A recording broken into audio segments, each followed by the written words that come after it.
Welcome to the future. PBS Digital. This program was made possible by the Corporation for Public Broadcasting. Additional funding was provided by the National Endowment for the Arts and by Judy and Josh Weston.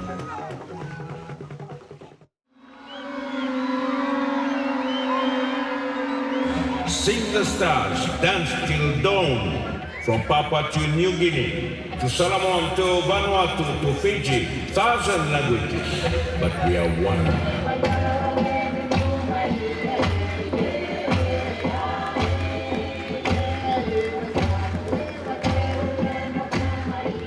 Every 4 years, we Pacific Islanders hold an arts festival, each time in a different country. We come to dance.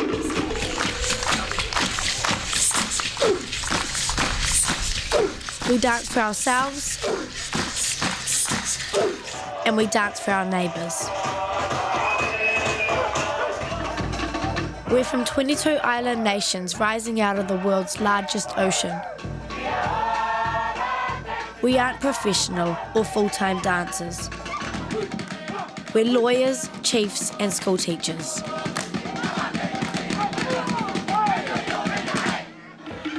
In the next hour, we will travel to 5 Pacific nations to see where the festival dances come from and meet the people who make them.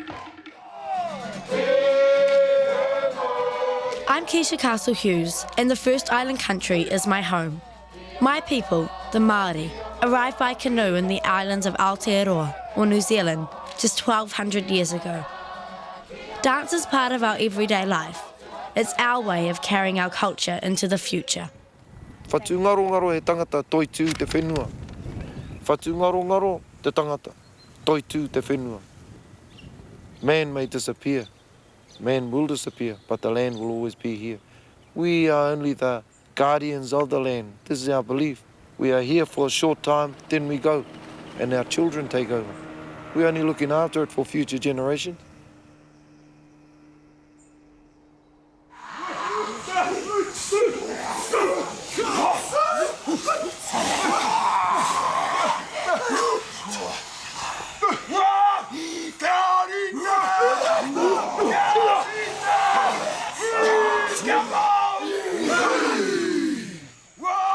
This particular dance is called kamate kamate. Kamate means I'm dead, but the haka is actually about defying death, about overcoming obstacles, about challenging your rivals and moving forward.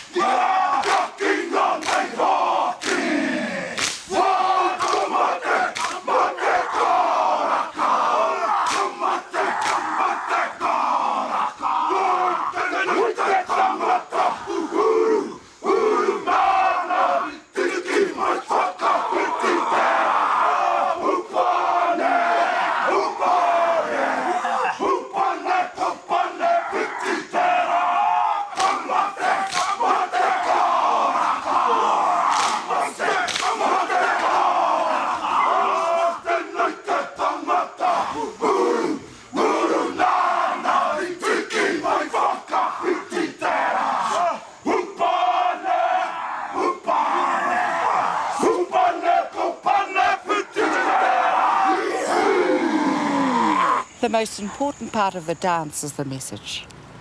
And so it's absolutely important that you understand the kaupapa of the song, the meaning of the song, so that every part of your body can talk it and can communicate it. From here to there, everything works to communicate that message.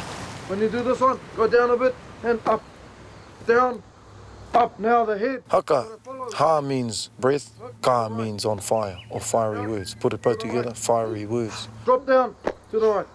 To us, the ugliest man is the most handsome. Fearsome, to be fearsome, to put fear in the hearts of your enemies. That's why they poke the tongue, the eyes, to tell the enemy that we're going to eat you. My mouth waters for your flesh. I'm going to eat you today. trying to frighten your enemy, trying to suck yourself up for warfare. Haka for us as a people is the glue. It is part of the glue, part of the expression of ourselves as a people. I learned my haka through my elders and also through my uncle, who was very knowledgeable. I started around the age of 13. I was always involved in my culture, and now I'm turning around and teaching and helping other people. Well, it's important for us as a people to know who we are, but you have to know where you come from in order to know where you're headed in the future. Many of the haka that I've written today do express the concerns of today, especially political concerns. My haka actually are based on the past. They are historical expressions of the past. We're actually like a war party going back in time, as though we were entering the battlefield.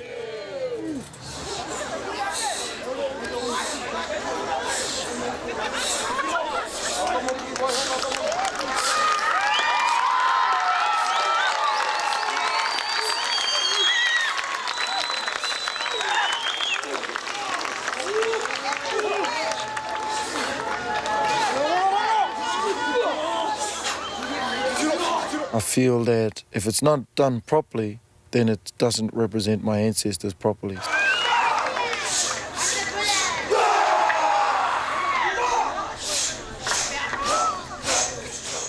The more aggression you put into it, the more ferocity. You're supposed to make the hair stand on edge.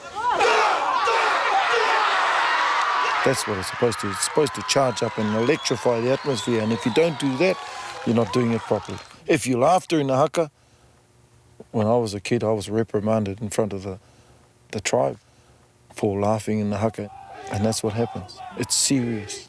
You must never laugh in the haka.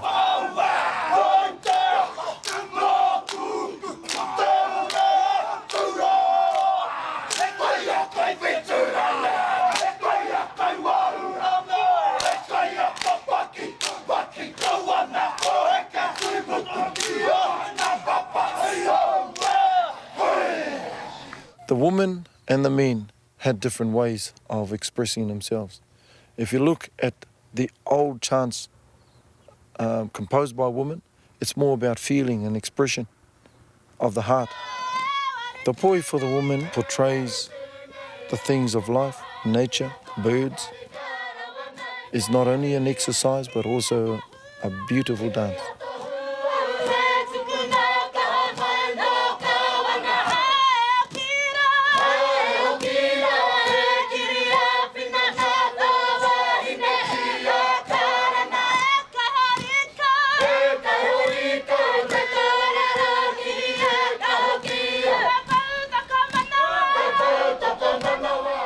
Little ball on the end of a string.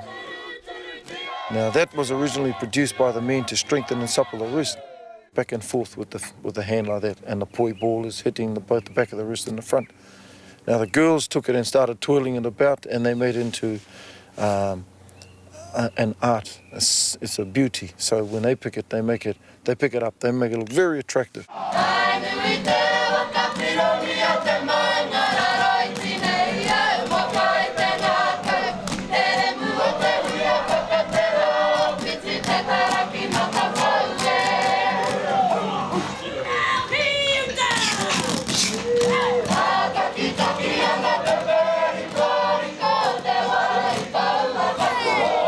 I still live in a traditional way.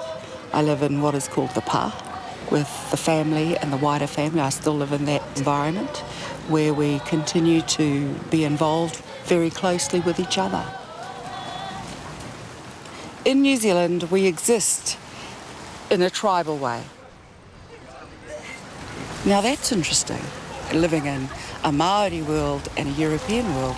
And for some of us, it is a challenge.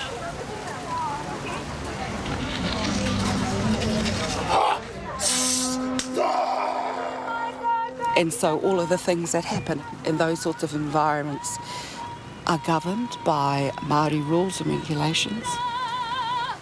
what we call tikanga. And so I'm living it every day.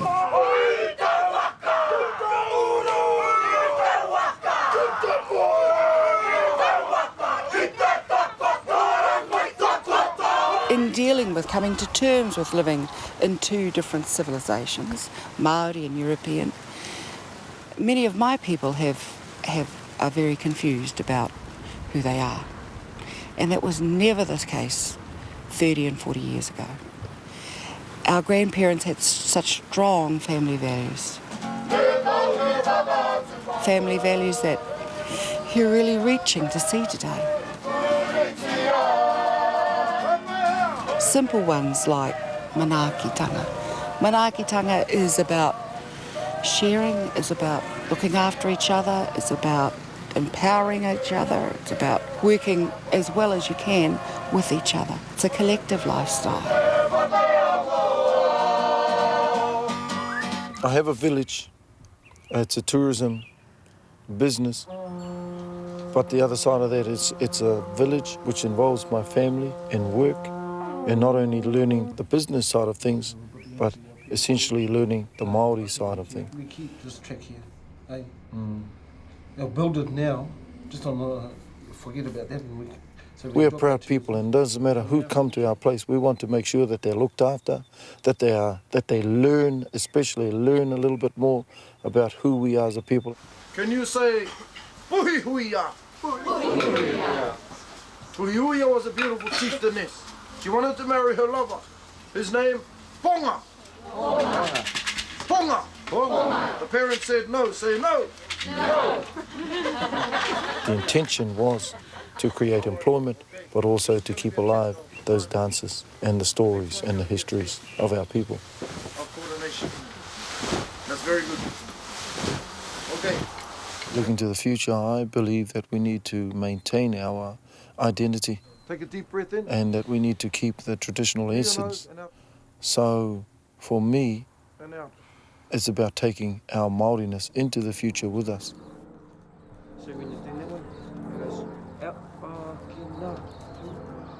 Go back to the saying that we have, He kākano I ruia mai I rangi Atea, which means I am a seed that was sown from the past, and I shall never be lost.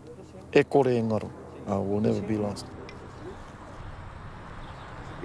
Because of that unbroken link back to our past, that is what makes us as Māori. Our identity has not been broken throughout these years.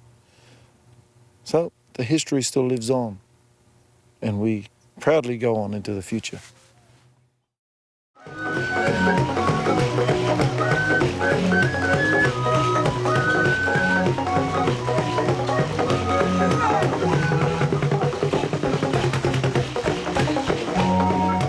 La danse est un élément de communication. Dance is a way to communicate, but unlike Western society, dance isn't an art to us. On danse d'abord parce que on a We dance when we work on a communal project. Un travail commun à l'intérieur de la société. We express our joy by dancing together. On danse ensemble.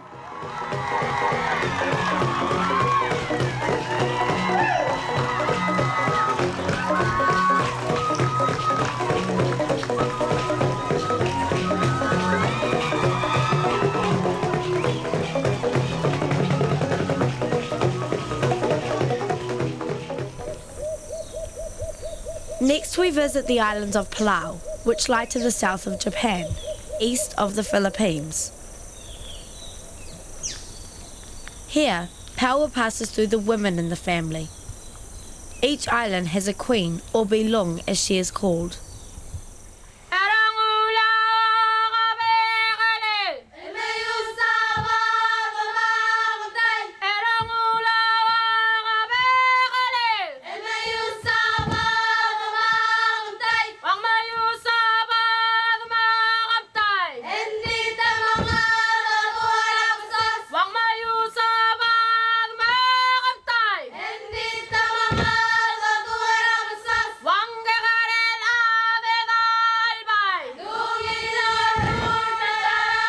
The queen of the island Koro has a daughter named Uru Sali. She studies in the United States, but she comes home whenever her mother needs her to participate in the traditional ceremonies of their clan. I started dancing when I was 4. Around 4 or 5, I started learning with my mom and when the older women were dancing.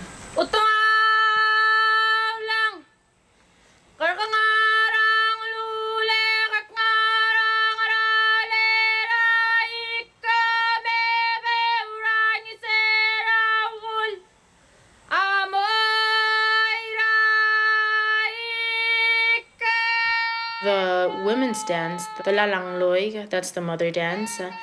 That dance is from the spirits or the ancestors who passed away, and it's passing on the words from the spirits down to their family who are still alive. And some of the words we don't understand, but it's because the spirits or the ancestors, it's their language. But yet it sounds really nice to hear. It gives you goosebumps when you hear the words.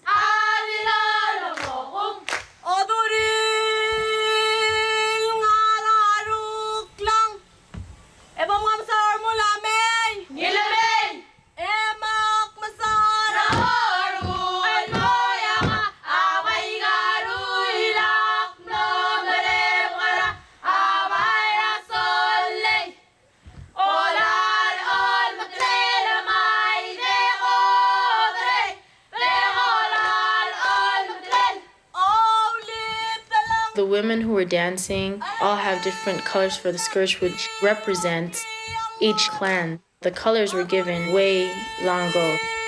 The colors of my clan are black, yellow, and red. Those are the colors of my mom's clan. Living in the States, I see a very big difference between cultures. And when I come here back home to Palau, everybody lives their culture. It's very different, especially how the women are in power. And I usually tell my friends that the women are the ones who are in charge of seeing things getting done. Traditions are passed on from mother to child. My position as my mother's daughter, as Bilung's daughter, is to be part of most of the traditions such as dancing and showing my culture, passing it on to younger generations.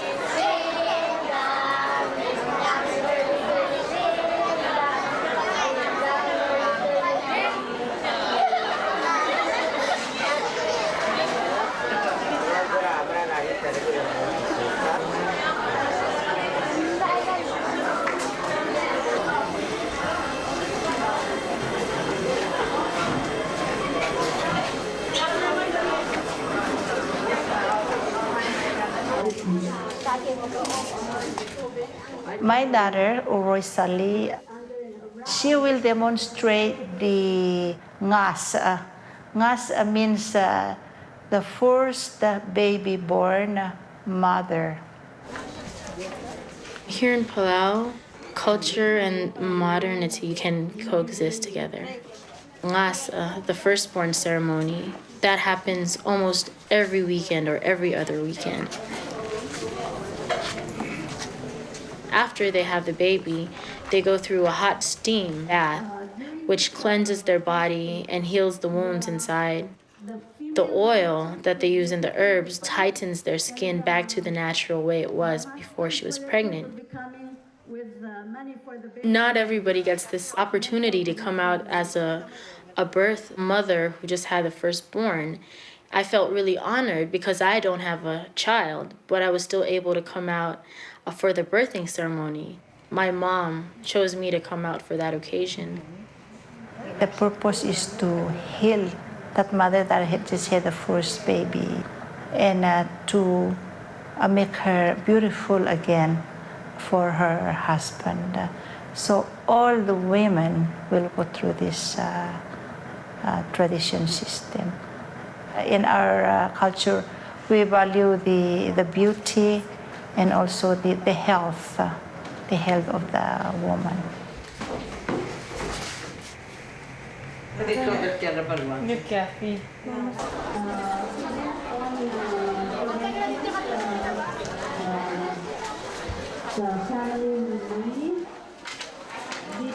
The leaf that I was holding is to wipe the lady's eyes because she has oil all over her body that gives that yellow look to her body, and it stings the eye. The rebotele is what they call it. She uses to wipe her eyes. And also when she holds it up, it's to accentuate her breast that's filled with milk.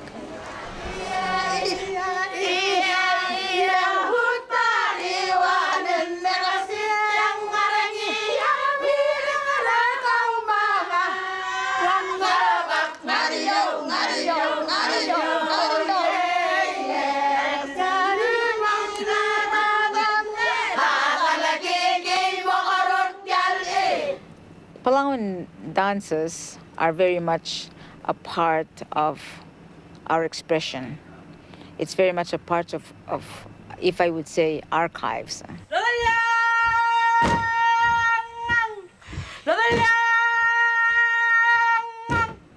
Dances are historical documentation.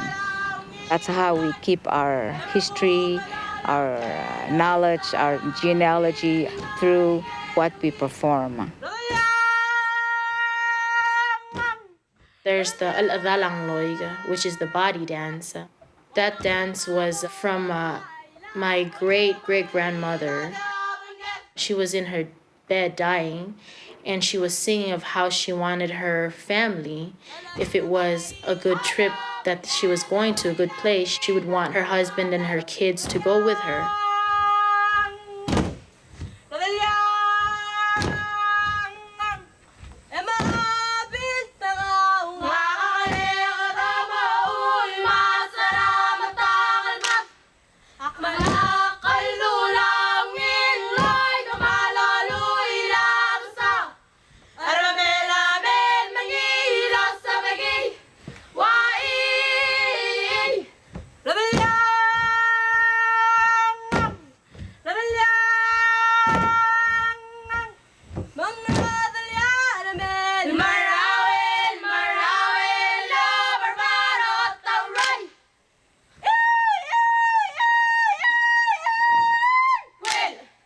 Dances are taught to their children, and that's how the message is conveyed through the generations.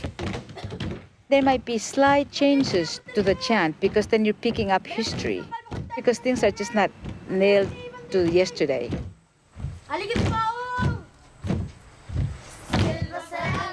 The future that I see for Palauans is actually very strong, and the culture is getting stronger. 10 years ago, Palauans wanted to be Americans.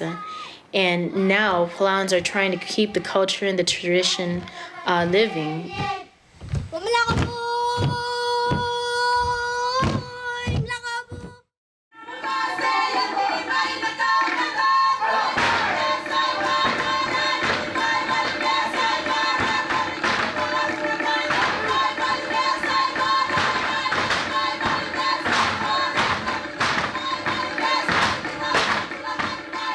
Nous sommes très fragiles.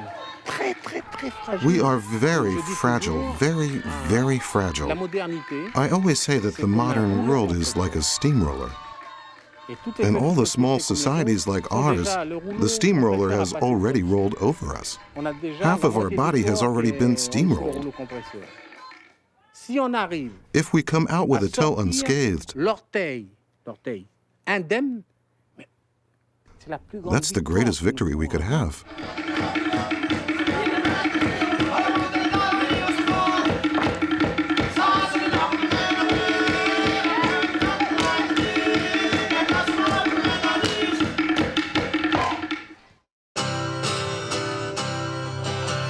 As Pacific Islanders, we struggle to keep our cultural identities in the face of Western colonisation.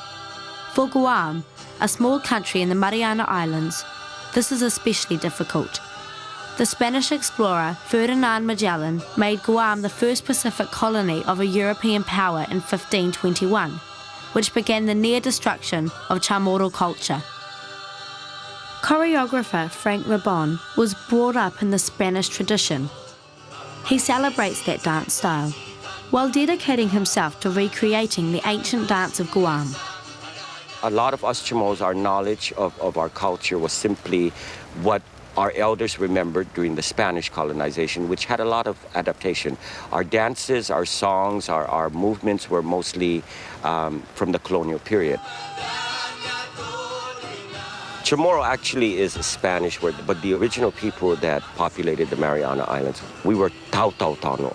Tautau Tano is our indigenous language. Tautau meaning people, Tano meaning land.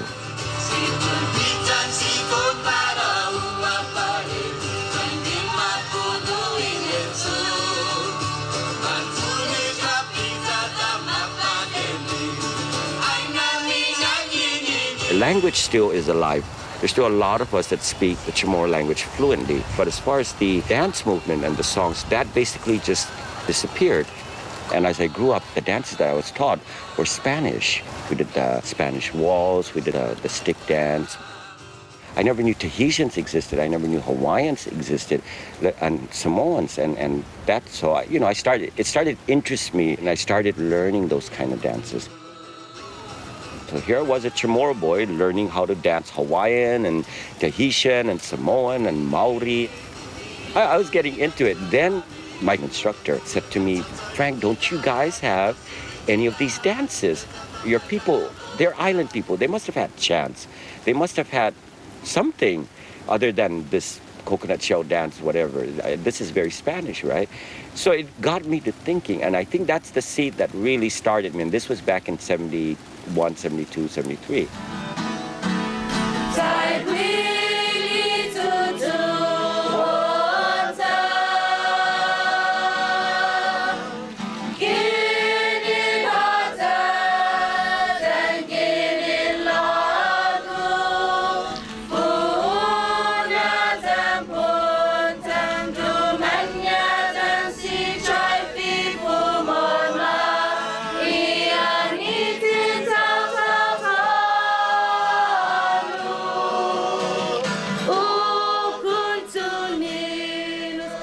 Rabon's colleague, Leonard Iriati, finds inspiration from the ancient artifacts of Chamorro culture. The Chamorro people are a very, very old race. We've inhabited our islands for over 4,000 years. And we believe that our ancestral spirits are all around us and that they influence our lives. It's very important to us to honor them as best we can. We do what we do to connect ourselves through that 300-year gap to our ancestors who last practiced traditional chanting and dancing in the 1690s. We've reconstructed traditional style Chamorro chant and dance specifically to provide a place to store history and the very, very old words in our traditional libraries, which are the chant repertoires.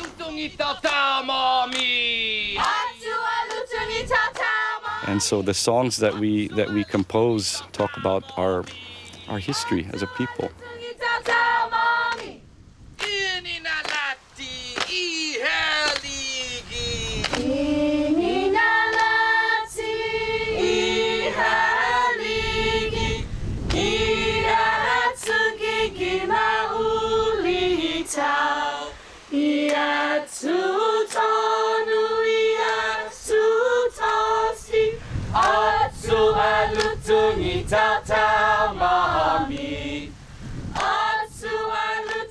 With all the modern influences, we have so many young people who are experiencing identity crises, and we feel it's our responsibility to share with them information that could help them come to terms with who they are and understand where they came from. Something that their ancestors would approve of. We want them to understand that we today are going to be the ancestors of Chamorros that have yet to be born. And we have to do our very, very best to teach the people today that.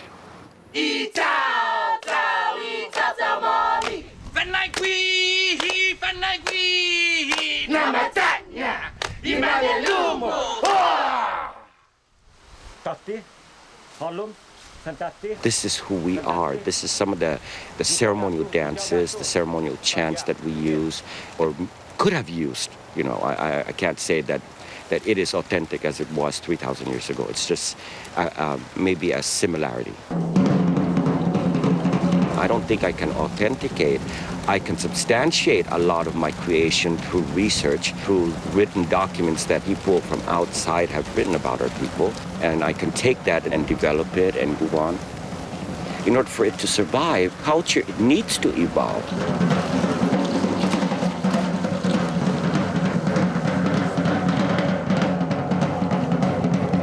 The Bailandinala dance is the women's circle of life.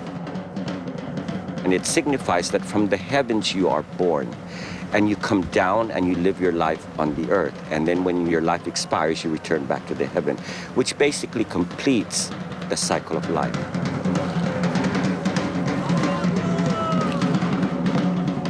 My primary purpose was to create an awareness.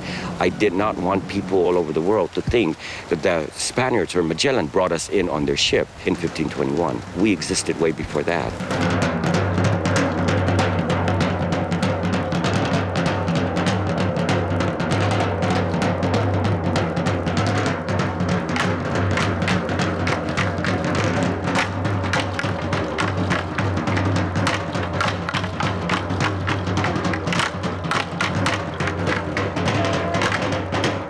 We're telling the world, this is what we are. This is how we look. This is how we dance.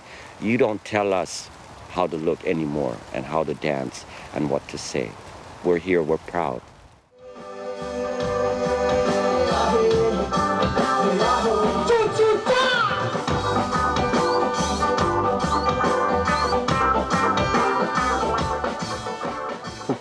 We should not cry about the past. The past is important. That's what makes us who we are, people of integrity.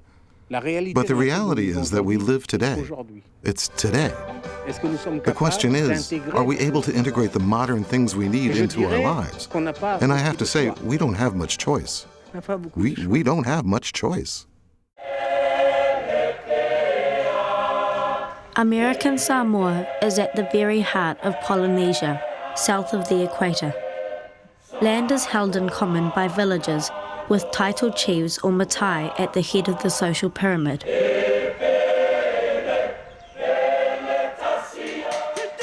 The origin of the exuberant slap dance is unknown, but at its core, the whātapati always expresses the joy and creativity of the Samoan islands. We have a lot of mosquitoes in Samoa. So at night, we just want to slap here, slap there. So people start performing that kind of dance. Just to show the whātapati it's a mosquito slap dance. Slapping your body all over the place because of a lot of mosquitoes. That's what my understanding.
When we do our dances, we really enjoy what we're doing.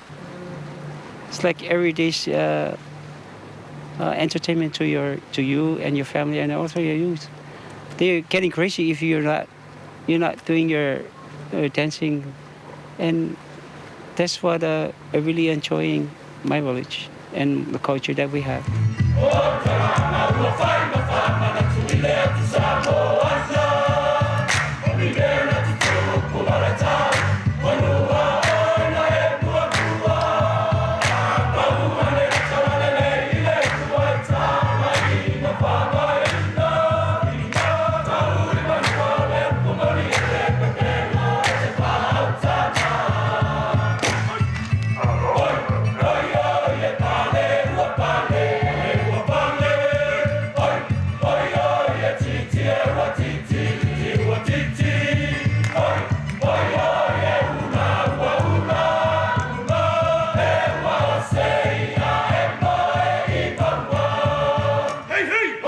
Music and dance is an integral part of who we are as a people.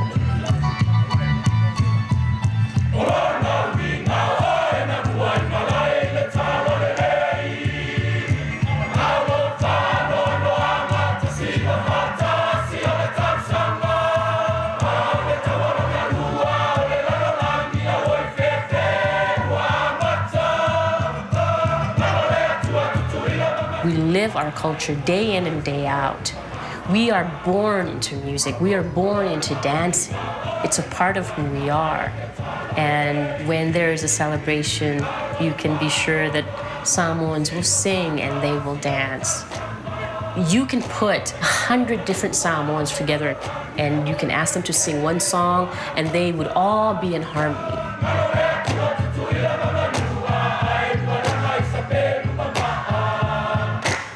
What is for us Samoa? Well, it's a Samoan way. It's who we are, what we are. The way we live, the way we react to things, the values. That's for us Samoa. And it dictates the way we live each day.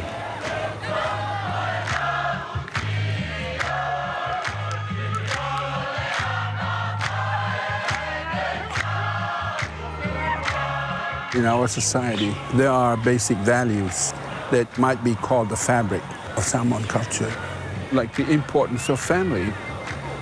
The first mention of family in history is told in our legends or myths of creation.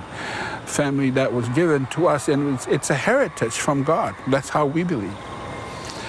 So the system under which we live, which is the Matai system, the system of chieftainship, it's a system that was given to us by God through the family. And the value of that's why family is sacred in Samoa.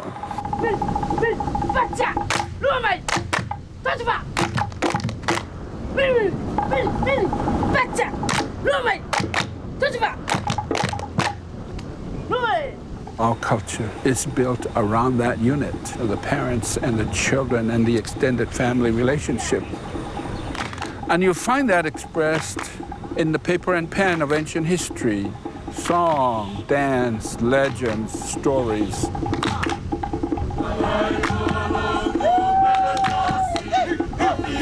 The role of Taupo, a ceremonial maiden, is very traditional. Her key role is when she dances the taualunga in the finale of any celebration in Samoan culture. Usually, young, chaste women are selected, and it's the daughter of a high chief. My taupo right now is my daughter.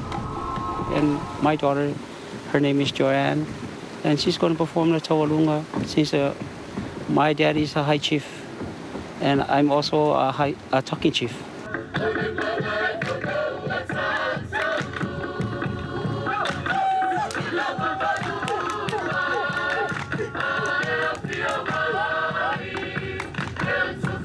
The traditional taualunga portrays what the Samoan culture is all about.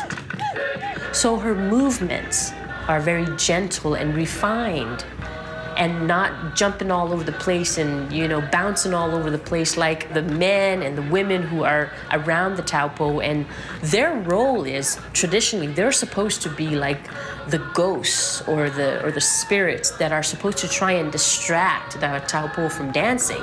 And they do that by being riffraff, dancing wildly and trying to distract the taupo from carrying out the dignified movements of the taualunga. The tuinga, the headdress, has 3 parts. There is a headband made out of shells, the human hair that covers the young woman's head, and the 3 sticks that stick up from the headdress. And that symbolizes the elevation that position has within a celebration. So there's a lot of pride bestowed upon a family with a sitting taupo. Women in Samoa have a very strong role in the administration of life in Samoa. The taupo is the leader of the Association of Women in the village.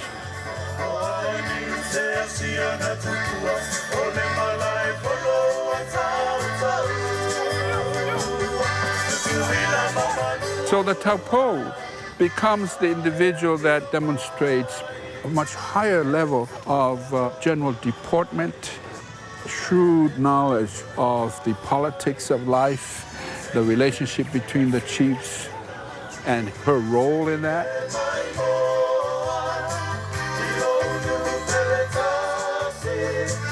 So she has to demonstrate leadership and yet do it with a sense of finesse.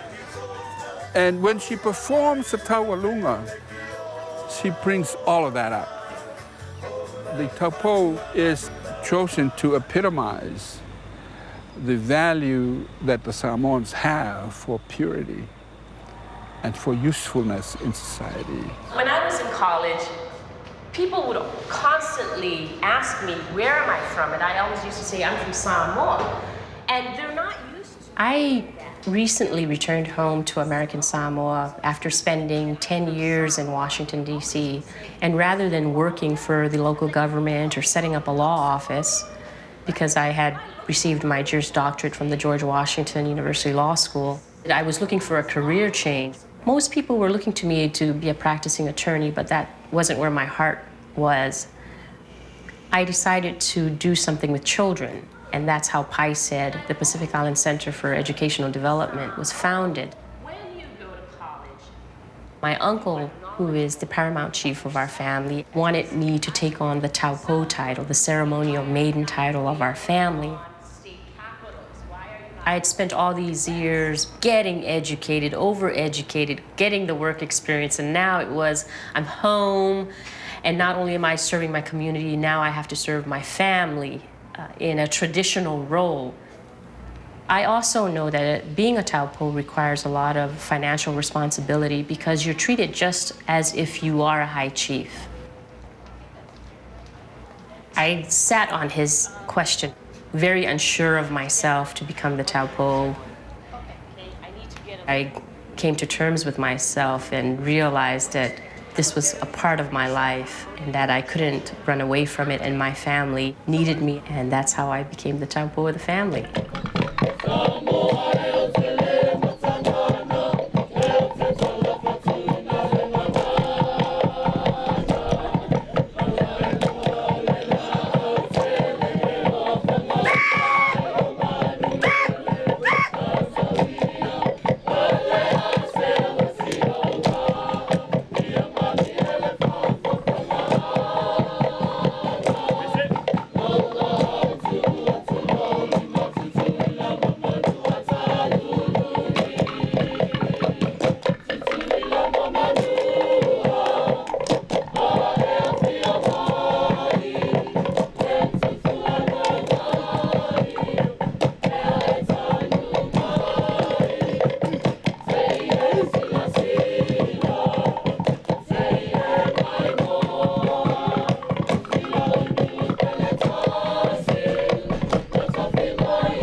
There are a lot of contradictions between traditional Pacific societies and Western societies. But that's what everyday life is like.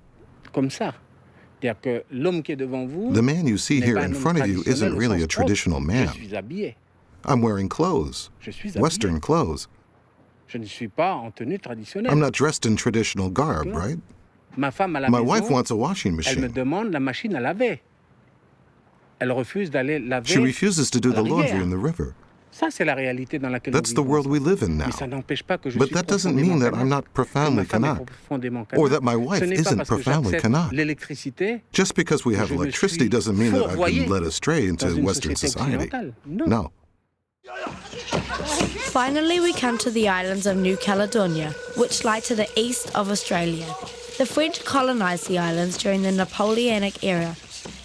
The Kanaks are successfully integrating the modern world into their traditional culture.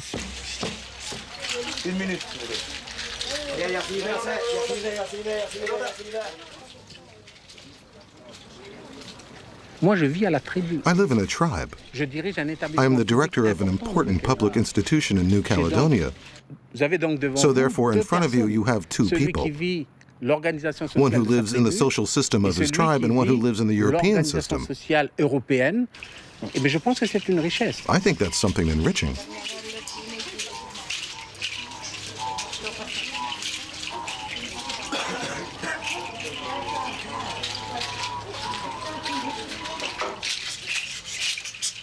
The dancers aren't professionals.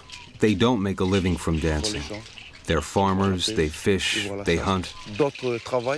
Others work in administration or for the provincial government. So we're just like everyone else. The return to tradition is a myth. The future is in front of us, not behind. So the challenge for small traditional societies like ours, we, the people of the Pacific, is to find a symbiosis between tradition and modernity. The question is, how can I be myself while being a man of today?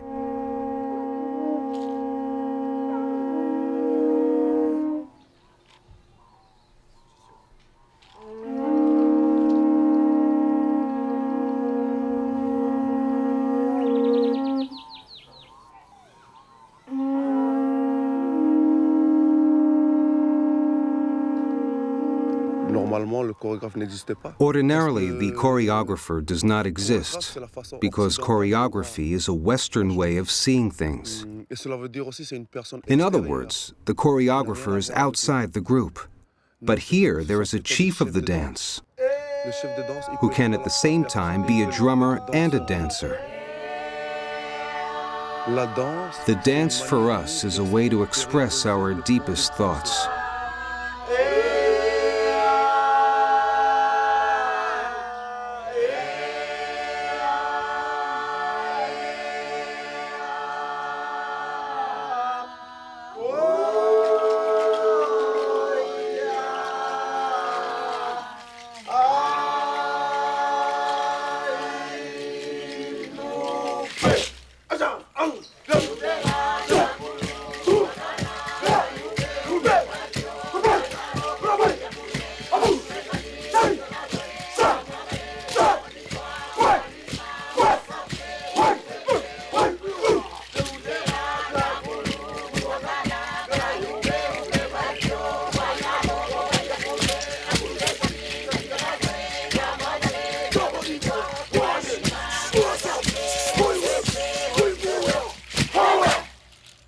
The Fewa is a dance we perform on very special occasions.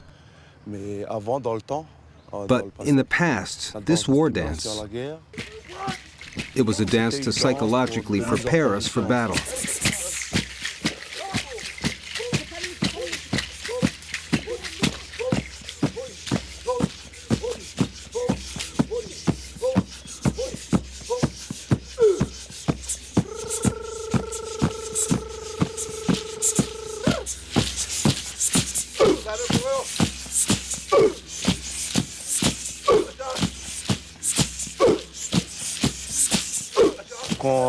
When we watch the dance, we must look at the entire ensemble. because it's the spirit of the group that needs to emerge. When we dance, we don't dance with our feet. We dance with our guts. Avec le groove, le feeling.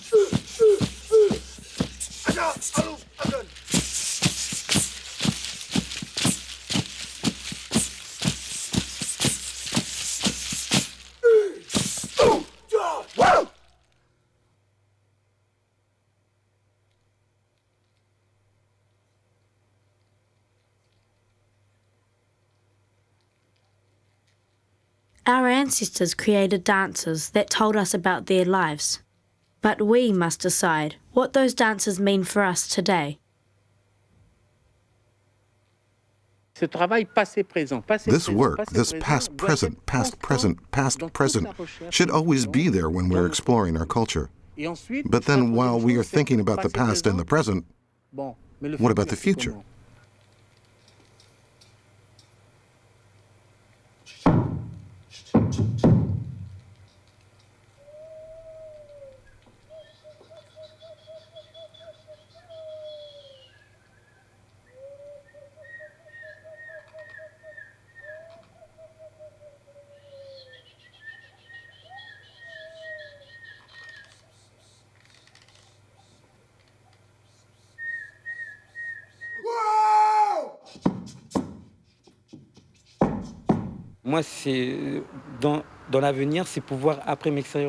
For me, the future is to express myself and to see everything that's happening around me, and then take all that's new in Polynesia, in Melanesia, as well as what's in Europe, everything, to bring all that together and to make something completely original.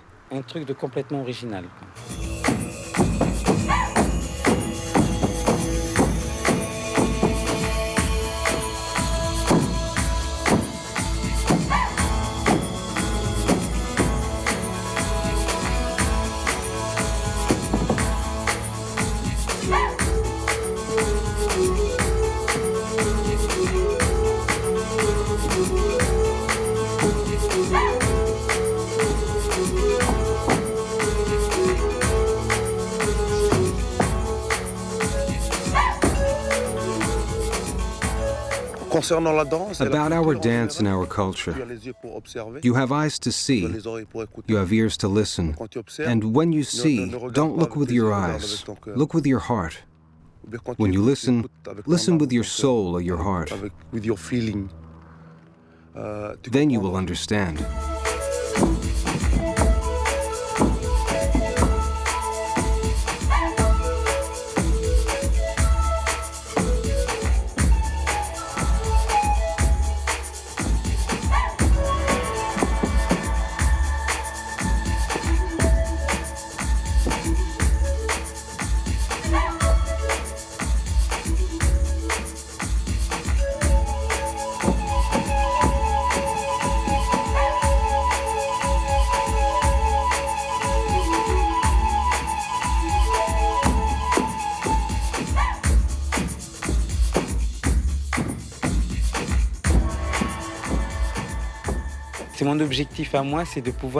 My goal is to export a dance that is contemporary.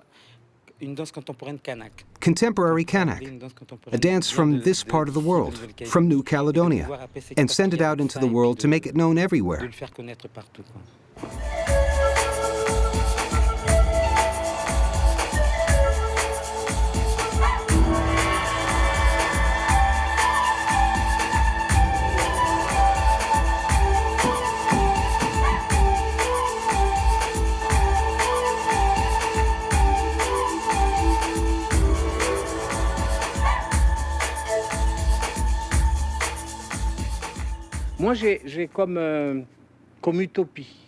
I have a dream, a utopian dream, which I would like to share with all the island countries of the Pacific. It's that we can each have our own identity. But it's also important for us, very important, because our survival depends on it, that we have an oceanic identity. This identity has to distinguish us from other people, so that when someone looks at a sculpture, maybe even the most modern, you say that, oh, that comes from Oceania. There will be something about it, some small thing, I don't know what, something that says it could only have come from our part of the world.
This program was made possible by the Corporation for Public Broadcasting.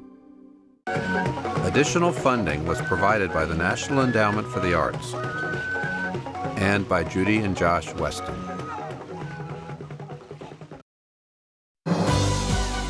We are PBS,